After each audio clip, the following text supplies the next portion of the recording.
देहिया में तनिको हमरा जान नइखे। अब दिल में हमरा कोनो अरमान नइखे। मुस्कुराए खातिर तो दिन भर मुस्कुरातानी, लेकिन चेहरा पर असली मुस्कान नइखे। प्रेजेंटेड बाय विदेशी लाल एंटरटेनमेंट।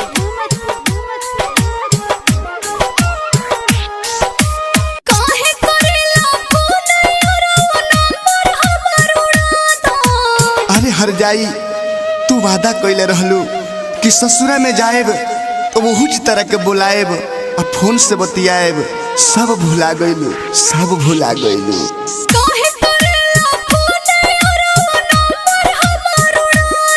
दिन रात रोइले जहर अपना देवरे से भेजा दो। अब बात न करबू हमरा से तो तू ही मुआ दो।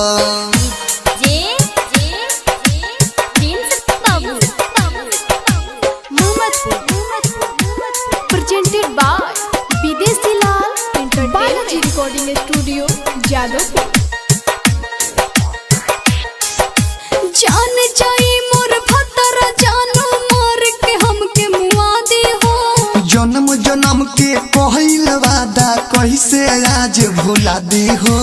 क्रिया खा के कहो तानी फोन करबो त मर जाइबो। तोहरा कुछु कहर से पहले हम ही कुछु कर जाइबो। हो गइल शादी सुनो यारो हमरा के तू भुला दा। अरे कैसे भुला जाई हम तहरा के। अरे तोरा के हम जन्म जन्म तक प्यार करे के वादा कइले बनी, तारा संगे जिए मरे के वादा कइले बनी। वो हम कैसे भूल जाई, कैसे भूल जाई। हो गइल शादी सुनो यारो हमरा के तू भुला दा। दिन रात रोइले जहर अपना देवरे से भेजा दो। अब बात न करबू हमरा से तो तू ही मुआ दो।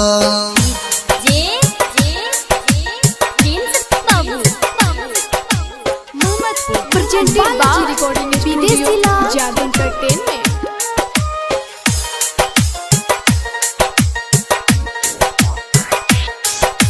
कसहो पियवा के समझा के घर बसवले पानी हो। एको बिर ना पूछलू हो कि हम कैसे जियतानी हो। तू अपन घर बसाला हमरो के अब जिए दो। दुर्गेश बेदर्दी से जहर भेजा दो, जहर अब तो पिए दो। याद विदेशी कसहो अपना दिलवा के समझा दो। याद विदेशी कसहो अपना दिल के तू समझा दो।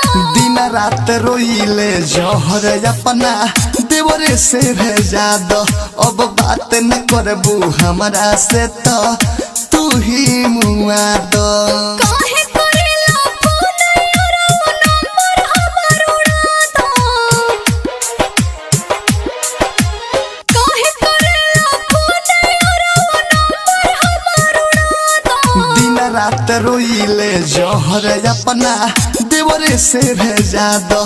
अब बात न करबू हमरा से तो तू ही मुआ दो। Balaji recording studio Jadavpur.